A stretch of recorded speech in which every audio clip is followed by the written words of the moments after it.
지난주 말씀을 좀 잠깐 요약을 좀 해보시면요. 바울은 갈라디아서 6장 1절에서 5절에서 율법주의가 아닌 성령을 따르는 공동체가 어떤 모습인지 세 가지로 가르쳐 준다고 했습니다. 첫 번째가 지체들의 허물이 드러날 때 정죄가 아니라 온유함으로 바로잡아야 한다. 그리고 카르트티조라는 이 단어는 부러진 뼈를 제자리에 맞추는 것처럼 또한 넘어질 수 있다는 겸손함으로 조심스럽게 회복을 돕는 것이다.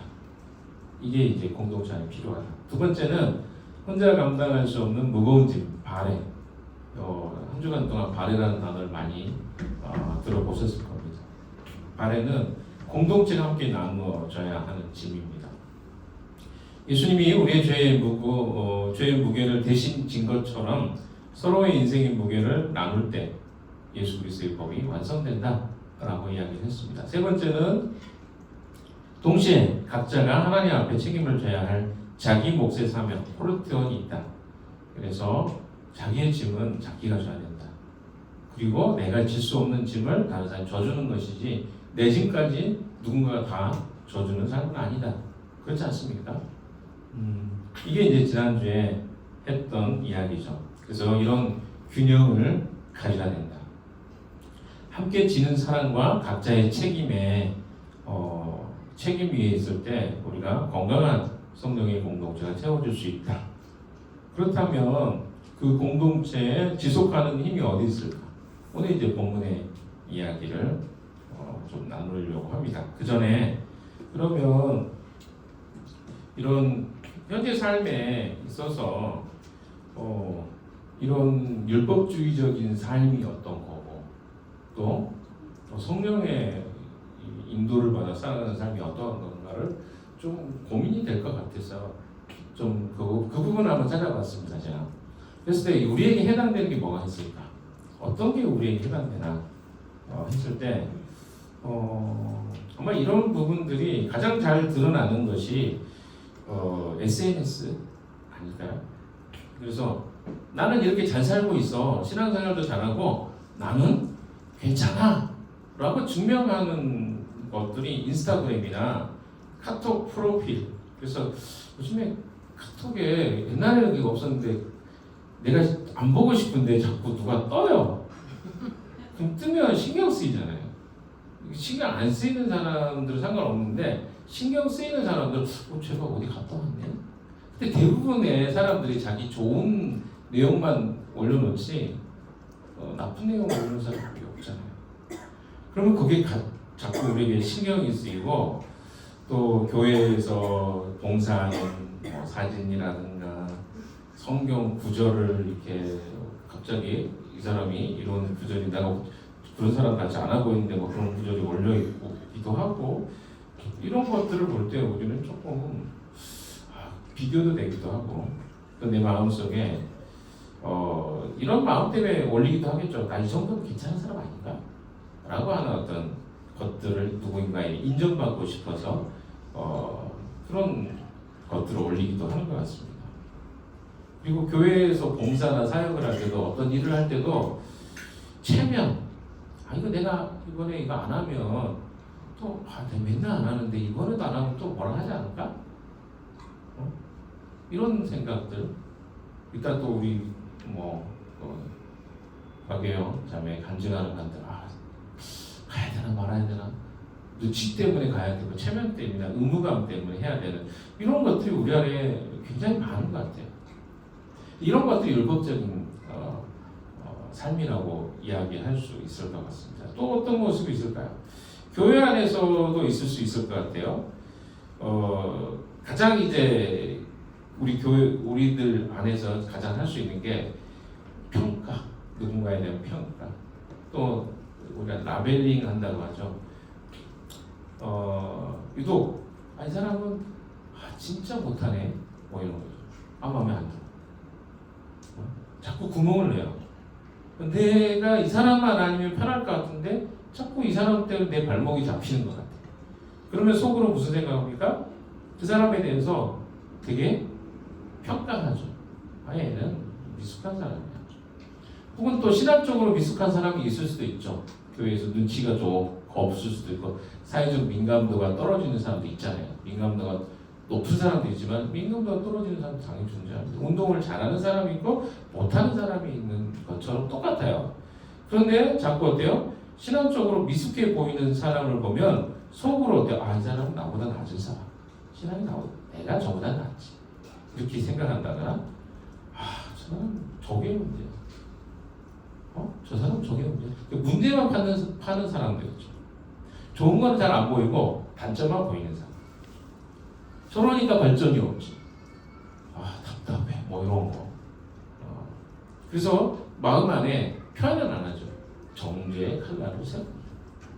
그러면 언젠가는 그것은 드러나게 되어 있죠. 반대로 나보다 훨씬 믿음이 좋아 보이고 일도 잘하는 사람을 보면 동기부여를 받아야 되는데 오히려 나보다 늦게 믿었는데 어떻게 제가 나보다 더 나아 보이지? 짜증난다. 이렇게 생각할 수 있을 것 같아요. 나는 이것밖에 안 되나? 자기 자신은 어때요? 자책하는 마음, 연민의 마음, 이런 영적 열등감을 따르기도 합니다. 이런 모습이 아마 율법적으로 신앙생활을 할 때 나타나는 현상일 것 같습니다. 반대로 성령을 따르는 사람은 어떨까요? 남들이 보아주든지 보아주지 않든지 상관없이 일상의 자리에서도 하나님을 사랑하고 따르는 마음. 그게 쉽지 않습니다. 아무도 안 보이는데 내가 아이를 키우는 것에 있어서 이것이 하나님이 내게 주신 일이라고 일상이라고 생각하고 거기 안에서 최선을 다하고 그 안에서 기쁨을 누린다는 것, 또 재정과 물질이 비교가 됨에도 불구하고 내게 주어진 것에 감사함으로 그 물질을 사용하는 삶을 산다는 것 쉽지 않은 일입니다. 그러나 성령을 의지하고 살아가는 사람들은요, 이런 삶을 살아가는 모습이 우리 안에 많아지는 삶. 항상 있다는 게 아니라 많아지는 삶입니다. 그래서 내 신앙을 누구에게 증명할 필요가 없는 거예요. 저 사람보다 내가 더 나아야 되는데 이거는 경쟁이잖아요. 근데 성령에 의해서 살아가는 사람은요, 내가 가지고 있는 우리 아까 상민이가 아주 잘 고백해 줬는데 저는 그게 우리가 하나님을 따라갈 때 나타나는 반응이라고 저는 생각합니다. 인정하는 거예요. 내 모습이 이렇지. 누구보다 나아가 아니라 그냥 나의 모습은 이렇지. 근데 그게 어때서? 이렇게 생각하는 거죠. 그러면요, 다른 사람에 의해서 내 삶이 좌지우지 되지 않아요. 근데 자꾸 내가 누군가와 자꾸 비교하려고 하고 그것으로 우월감을 가지려고 하잖아요. 그럼 그 사람이 이미 율법적인 태도와 신앙으로 삶을 살아가고 있다는 것. 이런 걸 좀 여러분이 기억하실 필요가 있을 것 같습니다. 반대로 아까도 이야기했지만 성령을 따르는 우리 삶의 교회 안에서 지체들이나 이런 사람들을 바라볼 때 누군가 실수할 수 있지. 나도 그런 존재고. 이런 마음으로 바라보는 거죠. 쟤 또 실수했다. 내가 그럴 줄 알았다. 이런 생각들을 비난을 하는 거죠. 이런 마음이 아니라 그럴 수도 있지. 쟤 뭐 요즘 무슨 힘든 일이 있나? 이런 생각들을 할 수도 있겠죠. 또는 어떻습니까? 나도 그런 상황이 될 수 있다는 것을 전제로 생각해요. 나도 그랬지. 내가 과거에 이런 모습이었죠. 저 친구도 그 과정을 밟고 있네. 이제 이렇게 이해하는 것이 상대방을 존대하지 않고 성령을 따라가는 사람의 모습이라고 할 수 있겠습니다. 자, 이런 것들을 여러분 좀 기억하시면 좋을 것 같아요. 좀 적용하기 어려울 것 같아서 제가 좀 정리를 해드렸고요. 그렇다면 이 성령이 우리를 인도하시는 공동체를 지속하게 하는 힘이 어디에서 올까? 그게 오늘 이제 본문에 나와 있는 이야기입니다. 그래서 6절에서 10절은요, 바울이 그 답을 씨 뿌리는 그 비유로 가르쳐 주고 있습니다. 먼저 우리가 좀 한 번 더 상기해 봅시다. 갈라디아 교회의 배경을 한번 보시면요, 갈라디아 교회에 위기가 있었죠. 율법주의자들이 들어왔습니다. 그래서 바울이 1차 전도 여행을 했을 때 복음으로 세워진 갈라디아 교회에는요, 바울이 떠난 후에 예루살렘에서 온 유대주의 교사들, 제가 거짓 선지자들이라고 표현했죠. 이런 교사들이 들어와 있었습니다. 그래서 그들의 메시지는 아주 단순했어요. 어떤 메시지냐면 예수를 믿는 것만으로는 부족하다는 것이었어요. 진짜 구원을 받으려면 뭘 해야 된다는 거죠? something more. 할례를 받고 모세의 율법을 지켜야 된다. 이게 그들이 가르쳤던 내용입니다. 바울이 뿌린 복음의 씨앗 위에 다른 복음이 자라나고 있었던 것이죠. 이 배경이 깔려 있습니다. 두 번째는 율법주의가 공동체에 일으킨 내부 균열을 보면요. 율법주의 문제는 단순하게 신학적 오류에만 그쳐 있는 게 아니었습니다. 오히려 율법의 잣대로 서로를 평가하기 시작하면서 공동체가 깨지기 시작했습니다. 자기 기준에 미치지 못하는 자를, 그러니까 자기가 이상이 되면 자랑하고 못 미치는 자는 정죄하는 구조가 교회 안에 생기게 된 거죠. 아, 이 사람은 잘하네? 그래, 이 사람은 괜찮다. 이 사람 못하네? 이 사람은 부족한 사람. 너 나한테 배워야 돼. 이런 구조가 된 거죠. 누가 그런 데 가고 싶어요? 내가 미달됐다는 느낌 자꾸 받는데 싫은 거죠. 6장 1절에서 말한 것처럼 범죄한 자를 온유하게 바로잡으라 라고 바울은 이야기합니다. 2절에서는 서로의 짐을 지어라. 그리고 3절에 아무것도 안 되면서 된 줄로 생각하지 말아라. 이런 이야기를 합니다. 이런 명령들은 이 균열되어 있는 이 갈라디아 교회의 공동체 현실을 직접적으로 겨냥한 바울의 이야기죠. 또 6장의 내용이 어떤 의미가 있는가를 잠깐 생각해보면 6장이 이 편의 마무리 부분입니다. 제가 일부러 마무리 부분을 좀 같이 보려고 했습니다. 갈라디아서 1장 4절에서 1장에서 4장까지는 복음의 신학적 변증입니다. 그러니까 믿음으로 얻는 칭의에 대해서 갈라디아서 1장에서 4장의 이야기고 5장부터가 성령의 삶의 실천 편입니다. 근데 6장은 그것의 마지막 결론과 같은 부분이에요. 특별히 오늘 본문에 나와 있는 6장에서 씨 뿌림과 거둠의 비유를 꺼내든 이유는요. 율법주의자들을 향한 마지막 바울의 대답입니다.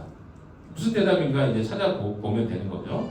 너희가 율법의 행위로 거두려 하느냐 아니면 성령으로 심어 영생을 거두냐. 오늘 주제가 뭡니까? 너는 무엇으로 심으려느냐. 이렇게 표현했습니다. 일단 제가 마지막 질문 여러분이 드릴게요. 여러분은 무엇을 어디에다 심겠습니까? 이런 질문이죠. 조금 더 보면요. 율법주의자들은요. 이 6장 12절 13절 한번 같이 읽어볼까요? 12절 13절 시작. 육체의 겉모양을 꾸미기 위해서 좋아하는 사람은 여러분에게 할례를 받으라고 강요합니다.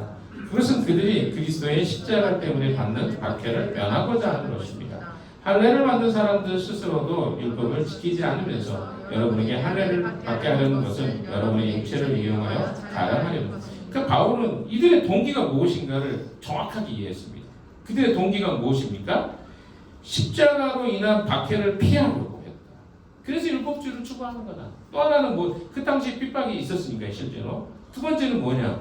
두 번째는 너의 육체를 자랑하려고 누군가에게 너의 육체를 가지고 인정받으려고 하는 것이 이 갈라디아 교회에 들어와 있는 율법주의자들의 특징이었다라고 이야기합니다. 그리고 사실 기독교는 그 당시에 사실 고통스러운 종교였어요. 지금 한국 교회가 굉장히 교회가 욕을 많이 얻어먹는 그 상황입니다. 근데 사실 초대교회는요, 교회에 들어가는 것은요, 핍박을 받는 거였어요. 그리고 어떻습니까? 삶의 생명의 위기까지를 각오하는 사람들이 교회를 다녔습니다. 그러니까 당연히 지금과 그 시대의 신앙인들의 삶의 태도와 모양은 다를 수밖에 없었어요. 그러니까 우리도 내 스스로 이런 생각을 할 수 있어요. 나 신앙이 그래도 좋은 편 아닌가? 이렇게 생각하는 사람 많습니다. 근데 실제로 핍박이 오거나 어려움이 오는데 그 어려움을 피해서 여러분의 삶의 중심을 카타콤이나 여러분 아시죠? 그래서 그 광야에 있는 그 돌산에 숨어가지고 살면서 신앙을 유지했던 공동체가 카타콤 공동체 아닙니까? 그런 삶을 누가 살겠어요? 근데 그들에게는 그것이 진리였기 때문에 가능했다고. 이 시대는요 핍박을 받는 시대예요.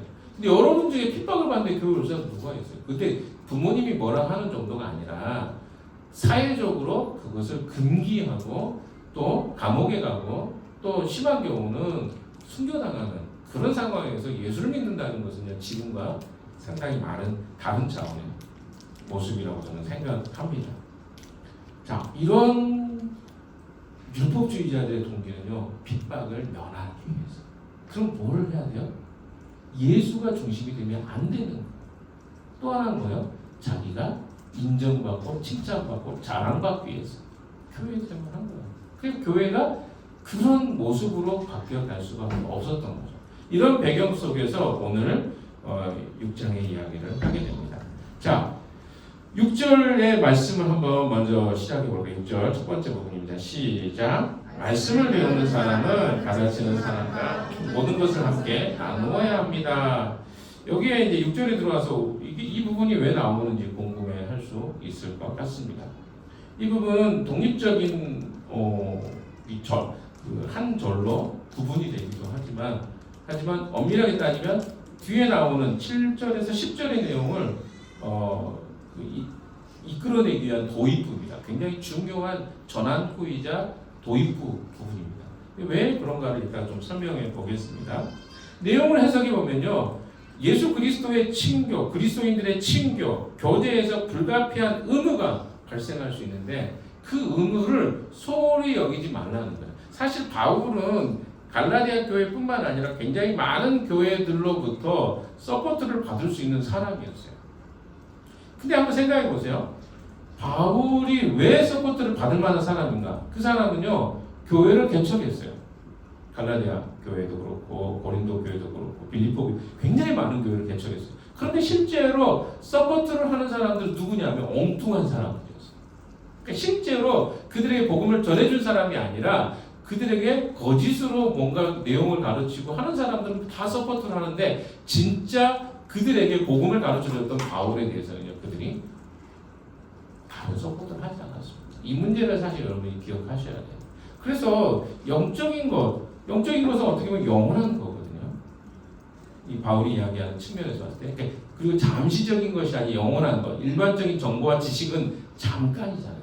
이 땅에 사는 동안 필요한 거지만 바울이 이야기했던 복음과 구원은 영원한 거예요. 근데 그 영원한 것을 가르쳐준 바울과는 어떤 재정적 서포트가 없었어요. 이런 부분에 있어서 바울은 당연한 거다.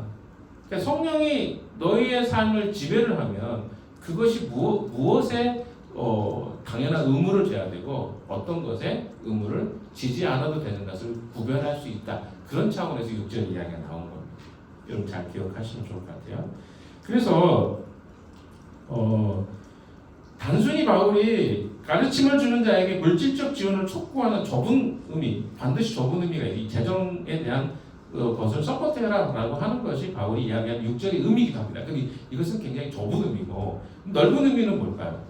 뒤에 보시면 이런 표현들이 좀 나옵니다. 7절의 10절의 내용과 즉 씨 뿌리는 내용과 연결된 훨씬 더 포괄적 의미가 확장되어 있습니다. 거기에 이제 그 중요한 단어가 하나 나오는데요. 한번 같이 읽어볼까요? 시작. 헬라어. 예, 저를 잘 따라오셔야 좋습니다. 자, 시작.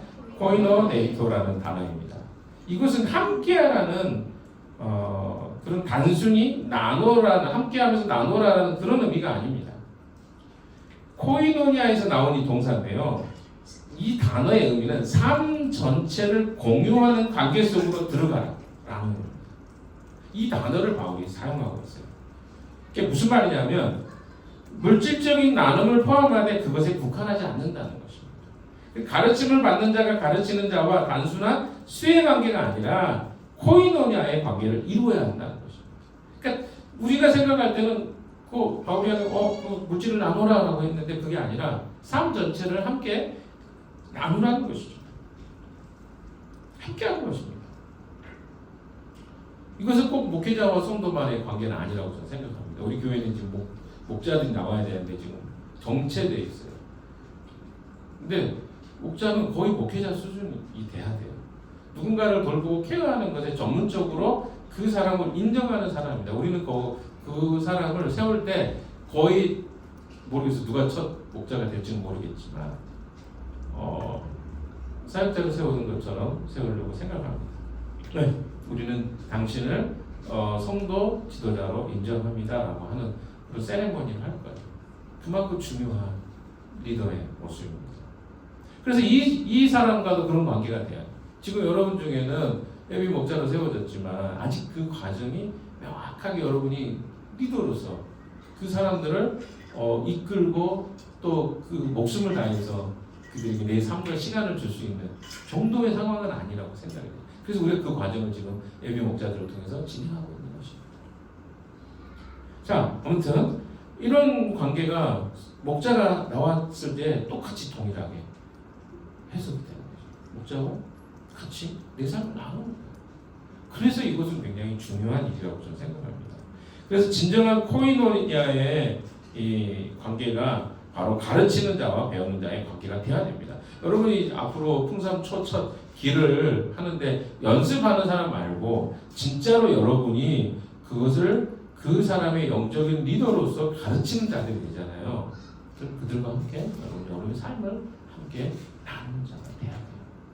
그걸 저는 굉장히 중요하게 바라보고 있습니다. 바울이 그런 이야기를 했기도 했고 또 그것이 성경적이라고 저는 생각을 합니다.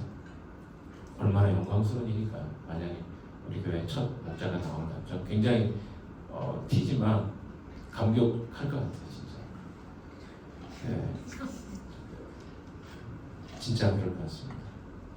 네. 보통 일이 아니기 때문에. 두 번째 7절에 8절을 한번 같이 한번 볼까요? 시작. 자기를 속이지 마십시오. 하나님은 조롱받을 부신이 아니십니다. 사람은 무엇을 심든지 심은 대로 거둘 것입니다. 8절 자기 육체에다 심는 사람은 육체에 썩을 것을 거두고 성령에다 심는 사람은 성령에서 영생을 거둘 것입니다. 율법주의자들이 일으킨 교회 안의 문제와 분쟁은요, 실제로 많은 사람들에게 경각심을 일으켰던 것 같습니다. 이거 좀 심각한데? 어떻게 해야 되지? 막 이런 문제가 있었던 것 같아요. 7절에서 바울은요, 자기를 속이지 마십시오라고 말합니다. 하나님의 영광을 위해서 열심히 어떤 것들을 해요. 실제로 그것을 열심히 하지만 뭐 공부를 하든 뭐 열심히 말씀을 공부하고 막 나누는 일 했겠죠. 공부한다고 했지만 자신의 이기적인 욕심을 채우고자 그들은 열심히 노력했던 사람들입니다. 실제로는 뭐요? 하나님을 위해 한다 그러니까 자기를 위해서 한 거예요. 근데 자기 스스로 기만한 거죠. 나는 지금 하나님을 위해서 하고 있어. 이게 지금 바울이 이야기하고 있는데요. 율법주의자들이 했던 태도라는 거죠. 우리도 그럴 수 있겠죠. 아마 자신도 다른 사람도 속일 수 있으나 하나님을 속일 수 없다. 이 말이 바울이 하고 싶었던 내용입니다. 그가 아무리 선해 보이는 행동을 해도 그 뒤에는 숨겨진 동기를 하나님은 꿰뚫어 보신다는 점을 바울은 이야기하고 있는 것입니다. 여기 한번 헬라어 단어 마노리 여김을 받지 않으신다라는 단어가 좀 어렵습니다. 미크테리 제타이라는 단어인데요. 미크테리 제타이라는 이 단어는 신약 전체에서 여기만 한 번 딱 나오는 단어예요. 이 단어의 의미가 뭔가 되게 중요하겠죠. 왜? 단어가 많이 사용되지 않다는 것은 특별한 어떤 의미를 포함하고 있습니다. 근데 여기서 원래 뜻은 뭐냐면 코를 찡긋거리다. 그리고 뭐랄까요? 비웃다. 호웃음치다. 이런 단어입니다. 그러니까 이야기해보면 이런 말이죠. 당시 헬라 문화에서는요, 상대를 완전히 업신여기며 조롱하는 행동을 가르칠 때 이 단어를 사용했습니다.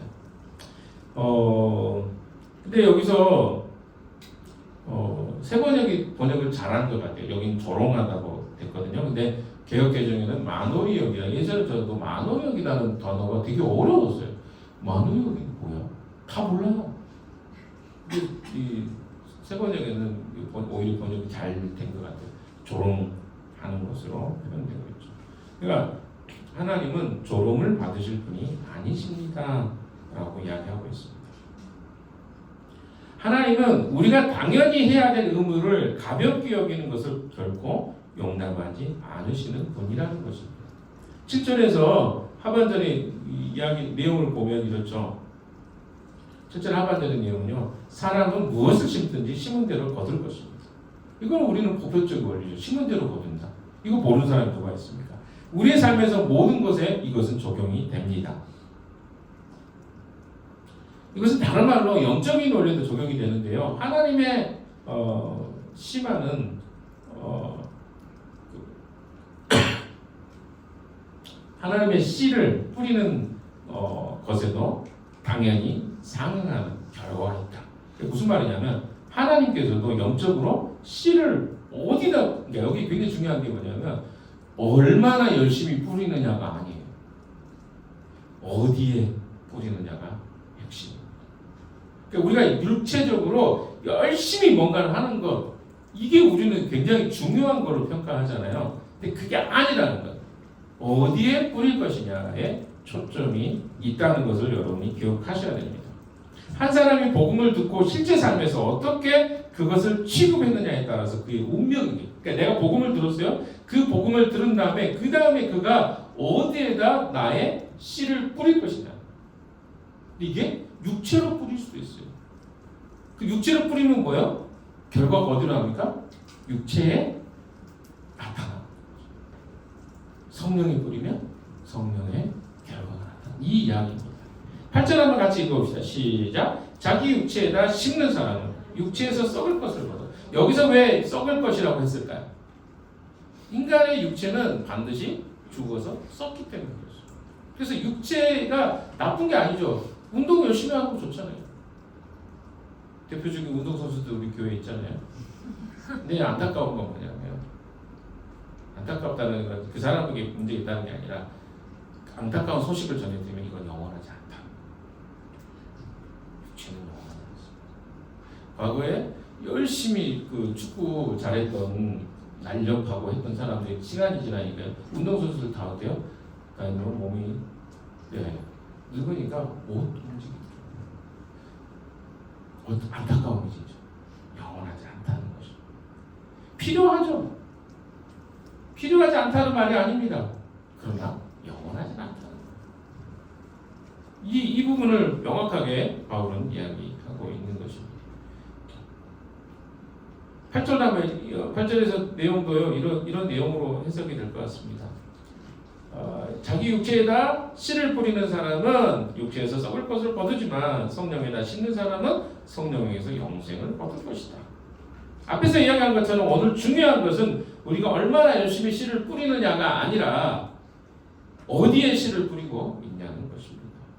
육체에 씨를 뿌리고 있느냐 아니면 성령에 씨를 뿌리고 있느냐. 우리 씨라는 것은 우리 삶의 모든 행동과 삶의 기준을 이야기합니다. 스스로 그래서 기만하지 말라는 거죠. 네가 열심히 하나님께 뿌렸다고 착각하지. 네 스스로도 그렇게 생각하지. 근데 그거 아니야. 너를 속이는 거야. 너 알잖아. 네가 그거 아니라는 거. 이 말을 하고 있어요. 바울. 냉정하게 돌아보면요, 내가 뿌리고 있는 것이 우리는 무엇인지 알고 있습니다. 그러면서도 우리는 자꾸 나를 기만하면서까지 그렇게 뿌리고 있는 것이죠. 니델보스라는 신학자가 이렇게 이야기합니다. 바울의 여기서의 그 씨 뿌리는 비유의 핵심은요, 행위의 종류가 아니라 육체냐 성령이냐가 중요하다는 것입니다. 그러니까 여기서 말하는 씨 행위에 초점이 가 있지 않고 바울의 이야기에 육체냐 성령이냐 어디다 씨를 뿌리고 있느냐가 더 중요하다고. 제가 아까 했던 이야기 똑같은 이야기죠. 이것이 삶의 방향과 결과에 절대적 영향을 주기 때문에 그렇습니다. 세 번째는요, 낙심하지 말고 씨를 뿌리라고 이야기합니다. 자, 여기서 좀 질문을 하나 좀 올려줄까요? 타임 브레이크처럼 하나만 하겠습니다. 우리 한 5분 정도 시간을 드릴 텐데요.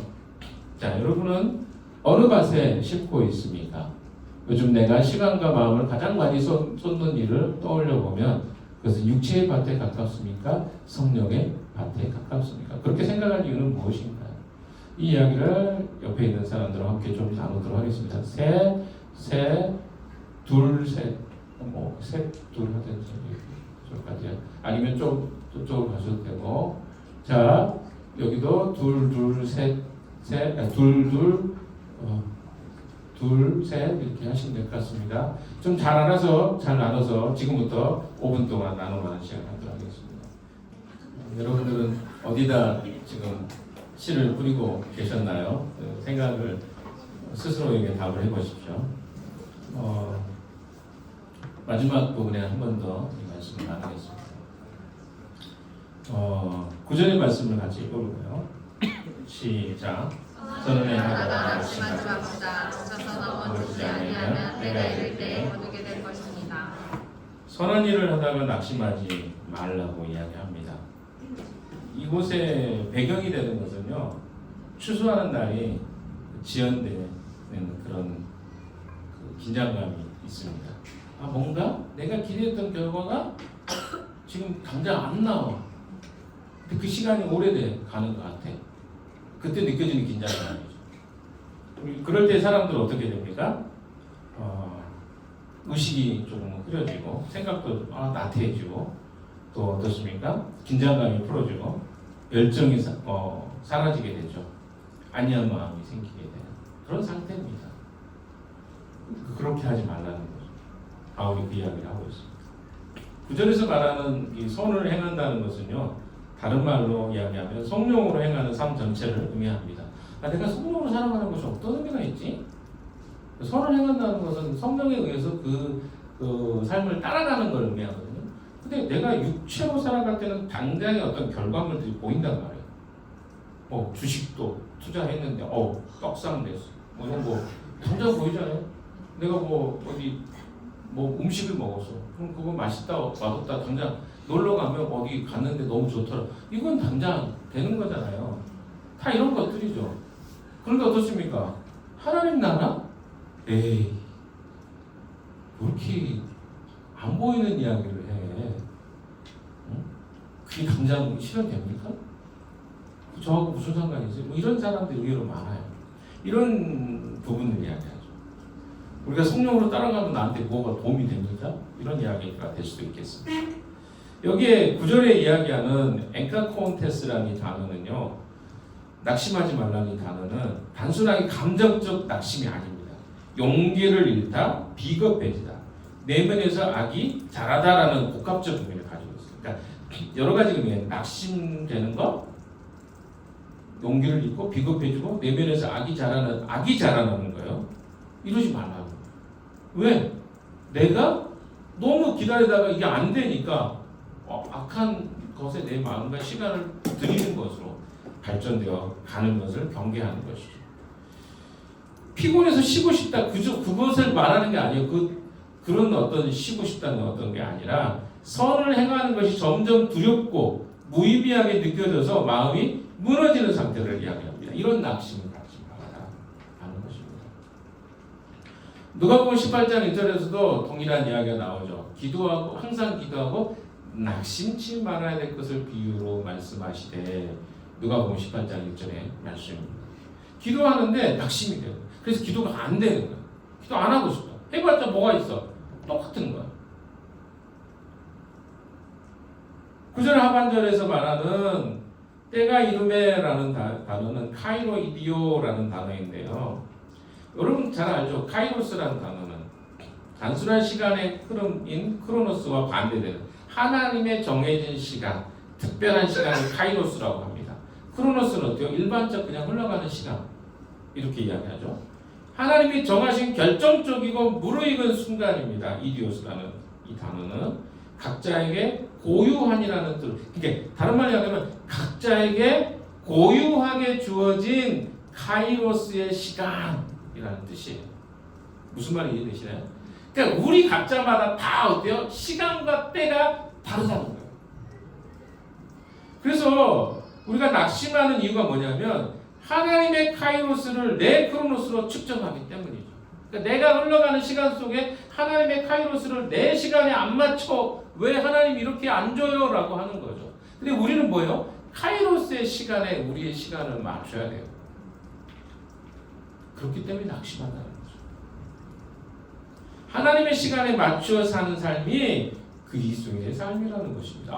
내가 원하는 때 왜 안 줘요? 하나님 난 이때 너무 힘든데? 우리 부모들 힘들잖아. 아이들 키울 때 짜증나 죽는데. 근데 왜 나는 이렇게 살아야 돼요? 다른 사람 다 편하게 사는 것 같은데. 이런 마음이 들 수 있잖아요. 나의 시간과 하나님의 때가. 근데 사실은 어떻습니까? 그게 지옥 같게 느껴질 수도 있어. 어떤 순간. 근데 하나님은 항상 어때요? 우리에게 하나님의 선으로 우리 삶에 함께 하시다는 관점을 놓쳤기 때문에 그것이 더 힘들게 느껴지는 거예요. 그러니까 똑같은 시간을 지나갑니다. 터널의 시간은 누구나 예를 들어서 아이를 키우는 시간은요 모든 부모가 동일하게 갖는 시간이에요. 나만 특별하게 더 어둡고 긴 터널을 지나는 게 아니라 누구나 다 어때요? 동일한 시간을 지나가요. 근데 어떤 사람에게 더 힘들까요? 그 터널이 길다고 느껴져요.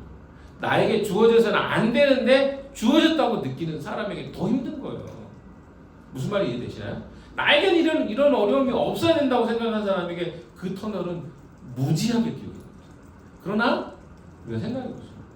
이것을 준비한 사람에게는 그것이 그렇게 긴 터널처럼만 느껴지진 않아요. 힘들긴 힘들죠. 그래서 준비해야 돼요.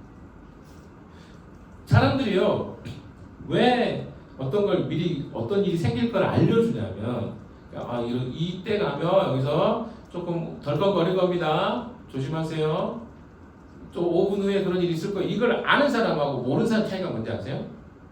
아는 사람은 5분 후에 이거 있을 건데 덜컥거려. 이거 이런 거구나. 이걸 말씀하셨네. 그게 좀 불편하네. 이런 느낌을 가져요. 근데 모르는 사람은 뭐야? 왜 차가 이래?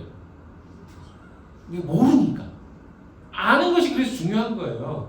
미리 그래서 하나님 우리에게 알려주시는 거예요. 우리 삶의 인생에 고난이 있는데 그 시간은 잠깐이야. 그래서 네가 힘들긴 할 건데 그거 내가 미리 알려주는 거야. 하나님이 알려주시는 거예요. 그래서 어때요? 그 시간을 지나갈 수 있도록 해주시는 거죠. 근데 우리가 거기에 초점이 안 맞춰 있다 보니까 자꾸 뭐가 생기는 거예요? 원망이 생기는 거예요. 그럼 뭡니까? 이럴 때 이렇게 해야 되는 거 아니에요? 남들이 이렇게 살던데요? SNS 보니까 그렇게 살던데요? 그렇게 하면 우리 삶이 굉장히 피곤해지는 것이 되겠죠. 자, 마지막 10절 한번 보겠습니다. 10절 시작. 그러므로 기회가 있는 동안에 모든 사람에게 선한 일을 합시다. 특히 믿음의 식구들에게 더욱 그렇게 합시다. 이 말씀은요 갈라디아 성도들을 향한 바울의 최종적인 결론에 해당되는 말씀입니다. 바울은 갈라디아 성도들이 기회가 주어지는 대로 선을 행해야 한다고 말합니다. 그러면서 일종의 우선순위를 정해주죠. 믿음의 동역자와 복음을 함께 전하는 사람들에게는 먼저 관심을 가지라고 이야기합니다. 우선순위가 있다는 거죠. 마치 이런 거죠. 우리에게 이웃을 사랑하라고 할 때 주님이 내 몸처럼 네 이웃을 사랑하라. 그 말은 뭡니까? 내 몸을 내가 사랑하고 그 다음에 이웃을 사랑할 수 있다는 말이거든요. 왜? 기준을 어디로 해서 내 몸을 사랑하듯이 다른 사람 그러면 내가 몸을 사랑하지 않는데 다른 사람 사랑할 수 있을까요? 불가능해요. 근데 가끔 우리가 크리스천 라이프를 오해해서 자기는 사랑하지 않으면서 다른 사람에게 헌신하는 사람 의외로 많거든요. 근데 그 이유는 뭐냐면 이 말씀의 우선순위를 잘못 적용하고 있기 때문에 그렇습니다. 그러면 이 말씀의 우선순위는 뭡니까? 누구에게 더 먼저 선을 행하라는 거죠? 가까운 사람들. 그렇게 따지면 우리 식구들. 여러분 가족들 소홀히 여기시면 안 돼요. 왜? 그게 하나님이 주신 첫 번째 first priority. 왜? 여러분의 주신 우선순위 중에 제일 먼저 우선순위 가족인데 가족은 아무 상관이 없어요. 그러면 이거는 다른 사람 사랑한다는 게 진정성 있게 보이지 않는다는 거예요. 그러면 저는 다 부모님 돌아가셨는데요. 슬프죠.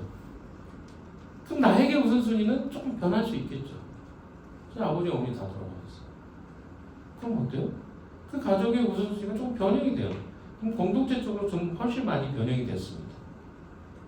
그렇지만 원가죠. 제 아내와 제 딸 사랑하는 것에 우선순위가 되는데 그게 잘 안 되는 모습이 있을 수 있죠.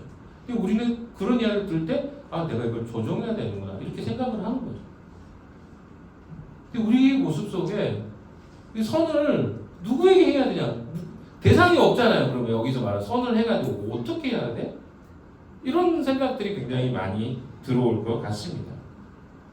그래서 우리가 풍산기에서 배웠던 것도 한번 잘 생각해 보세요. 우선순위가 있잖아요.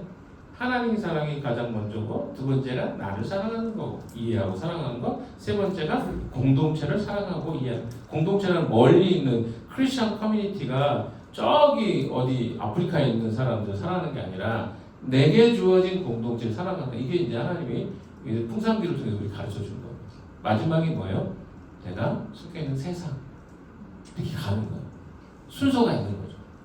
그래서 바울이 여기서 기회가 있는 동안 모든 사람에게 선한 일을 합시다. 근데 이거 뭐예요? 선한 일은 아까 제가 정리를 해드렸죠. 성령을 따라서 행하는 것들. 성령을 따라 행하는데 하나님이 기뻐하시는 일들, 사람들에게 이렇게 두 가지가 있습니다. 9절의 선과 10절의 선은 조금 차이가 있어요. 뭐냐면 선을 행한다는 것이 무엇인가에 대해서 이야기를 할 때 성령을 따라 행한다는 것 제가 정리해 드렸습니다. 그런데 이 선이 9절에서는 윤리적인 선을 이야기합니다. 단어적 의미가 윤리적인 선을 9절에 이야기했다면 10절은 관계적으로 실천하는 영역을 이야기합니다. 조금 달라요. 윤리적인 선 10절은 뭐라고요? 관계적으로 실천하는 영역. 이게 좀 확장되는 거죠. 근데 어떻게 하는 거예요? 관계적이거나 그 도덕적인 선이나 이 두 가지가 기회가 될 때마다 어떻게 하는가? 행하라는 거예요. 그게 하나님이 우리에게 주신 이 땅에 살아있는 동안 해야 될 일들이에요. 선한 일을 위해서 하나님이 우리를 구원해줘요. 베드로전서에 나오고요. 그렇죠? 우리를 왜 구원해줬냐? 하나님의 선한 일을, 착한 행실을 드러내기 위해서. 근데 그 선한 행실이 뭐냐? 첫 번째는 도덕적인 것들이고요. 두 번째는 어때요? 관계적인 것들이에요. 그거예요. 우리 삶에서. 그래서 기회가 될 때마다 그거 하는 건 그래 크리스천 라이프라는 거예요. 정리가 되죠. 내가 크리스천으로서 어떻게 살아야 될까? 그럼 내가 오늘도 그냥 나의 의를 위해서 선을 해가는 게 아니라 하나님과 그분을 백성으로서의 삶을 위해서 내가 선을 행하는 거예요. 사람들이 인정하지 않든 인정하든 상관없는 거예요. 세상에서 나는 이거 좀 어려운데요. 안 되는 이유가 있습니다. 가까운 데서부터 연습해보지 않았기 때문에. 그러니까 그런 이야기죠. 안에서 새는 바가지는 밖에서도 새요. 똑같습니다. 내가 안에서 잘하잖아요. 밖으로 나가면 더 잘해요. 그러니까 안에서 열심히 연습하는 거. 어디서 연습하겠어요? 가정이 집에서 연습하고 공동체에서 연습하는 그 두 가지밖에 없습니다. 결론으로 갑시다. 자, 6절의 내용을 보시면 내용들을 정리해 봅니다.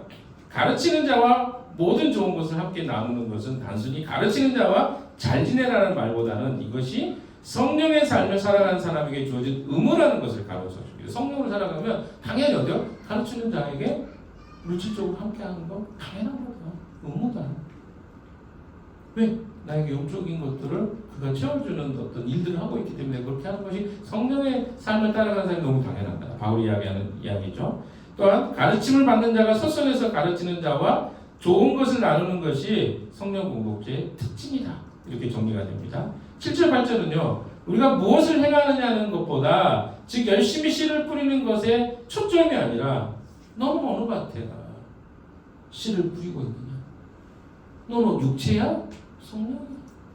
주님이 이렇게 우리에게 질문하십니다. 예, 여러분 안에 그런 질문이 있을 때 저는 육체인 것 같은데요? 그럼 여러분 무슨 생각하세요? 빨리 육체에도 뿌릴 게 있어요. 아까 건강이나 이런 거 다 나쁜 게 아니라 그랬죠. 한시적이지만 필요합니다. 근데 그것에만 내가 씨를 뿌리고 있다. 그러면 뭔가 잘못하고 있는 거 아닐까요? 그 시간의 배분을 더 바꿔야 되겠죠. 그래서 영적이고 영원한 것에 씨를 뿌리는 삶으로 우리는 내 삶을 전환시켜야 됩니다. 육체의 밭과 성령의 밭에 씨를 뿌리는 삶을 여기에서 이야기하고 있습니다. 하나님은 이런 원리를 우습게 알고 비웃는 자를 용납하지 않으신다. 이런 것에 대해서 조롱하는 자를 용납하지 않는다는 것을 7절의 말씀을 통해 이야기를 하셨습니다. 난 상관없어. 제가 하고 싶은 대로 살 거예요. 근데 하나님은 만원의 여김 받지 않는다 그랬죠. 근데 그 표현이 하나님이 자기를 조롱하는 자를 용납하지 않는다. 왜? 하나님이 영적 원리를 가르쳐줬는데도 불구하고 나는 내 마음대로 살겠다 라고 하는 걸 어떻게 하나님이 용납하실 수 있겠냐는 것이죠. 9절은 우리가 하는 선행, 도덕적인 선행이든 윤리적인 선행이든 즉각적인 결과를 가지고 오지 않더라도 낙심하지 말라는 거예요. 때가 되면 하나님의 때죠. 때가 되면 주님이 열매를 거두게 하실 것이다. 우리가 포기하지 않고 가야 한다. 그래서 주일학교 그렇죠? 주일학교 아이들 우리가 낙심당이 너무 쉬워요. 노력했는데 결과가 안 보이잖아요. 쉽게 내가 뭐 하는 거지? 이런 생각도 있어요. 근데 어때요? 때가 되면 하나님이 그 열매를 거둘 때가 오는데 그걸 생각하지 못하면요 좌절하고 금방 낙심해 버리기 쉽죠. 또 가정교회는 어떻습니까? 내가 가족교회 가는데 변화도 없는 거 별로 특별한 거 없는. 여러분 특별한 게 없는 게 좋은 거예요. 매일 특별하다고 생각하면 지금 미치는 거죠. 그렇죠?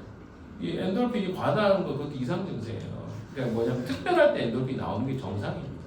일상적일 때는 엔돌핀이 안 나와요. 그럼 일상이 더 우리에게 필요해요. 근데 어때요? 자꾸 우리는 something special.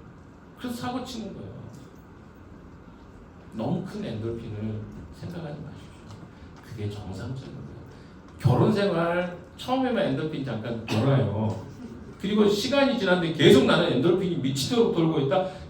정신과 가봐야 돼. 왜? 이상한 거잖아요. 일정 기간만 나오도록 돼 있는데 그 우리 삶이 일상화될 때는요. 그게 이상한 게 아니에요. 정상적인 거예요. 나빠지지 않는다. 가기 싫고 뭐 누가 싫고 이거는 좀 문제가 있어요. 그러나 그렇지 않고 평범하다 괜찮은 거예요. 우리가 누군가 인격적인 관계 맺는 거 너무 낙심돼. 저도 솔직히 그래요. 믿지 않는 분들하고 관계 맺는 거 되게 피곤해지는 시기가 왔어요. 더 이상 또 해야 돼 이 사람들하고 이런 생각이 들 때가 있어요. 막 화내고 막 성질내고 막 그 진짜 저는 절대 그렇지 않잖아요. 제가 우리 아시는 것처럼. 그런데 막 대놓고 화내고 뭐 얼굴 붉히고 뭐 사과해 막 이런 장면이 있을 때 내가 여기 지금 왜 있어야 돼 막 이런 느낌이 들 때가 있어요. 근데 내가 낙심이 됐구나. 말씀 보면서 깨달았어. 기다려야 돼. 우리에게 그런 것들이 필요합니다. 우리 지체들 중에 낙심이 될 수도 있죠. 왜 쟤는 성장이 안 돼? 언제 쟤하고 나하고 말이 통할까? 말도 안 통하는데 힘들어 죽겠어. 이렇게 생각할 수 있어요. 그런데 그건 내 때가 아니라 주님의 때. 하나님 잘하게 하신다는 거. 왜 여러분이 그 주인이 되려고 하십니까? 이 생각을 해보세요. 주님이 주인이시구나. 이런 생각을 하면 우리 생각이 좀 바뀌지 않을까요? 마지막으로 10절은요. 선행의 적용 범위에 관한 내용입니다. 공동체에서 먼저 시작하고 밖으로 확장돼야 된다. 라는 이야기를 합니다. 공동체는요. 가장 핵심적인 한마디로 정의하면 슬픔은 반이 되고 기쁨은 배가 되는 것입니다. 이 안에 우리 공동체를 통해서 슬픔이 반이 되고 기쁨이 배가 되는 그런 공동체가 되었으면 좋겠습니다. 그래서 오늘 이외에도 한 주간 사실 때요. 하나님이 이러라고 공동체를 주셨고 이러라고 여기 안에서 선을 행할 수 있는 기회를 주셨구나. 고민하셔야죠. 어떻게 하면 내가 선을 해? 윤리적인, 도덕적이든 또 관계적이든 선을 해갈까? 낙심할 필요가 있다 없다? 없다. 오늘 우리는 우리의 일을 하면 된다. 좌절하고 낙심하는 이유는 내가 하나님의 시간을 크로노스의 시간으로 바꿔버렸기 때문에. 그래서 한 주를 그렇게 또 주님의 말씀 앞에 그런 자신을 좀 돌아보고 점검한 한 주가 되시기를 주님의 이름으로 축원합니다. 기도하겠습니다. 하나님 고맙습니다. 오늘도 말씀을 통해 우리에게 가르쳐 주시고 알려주신 이 말씀 기억하고 한 주를 승리하는 저희들 되게 주시옵소서. 예수님의 이름으로 기도했습니다.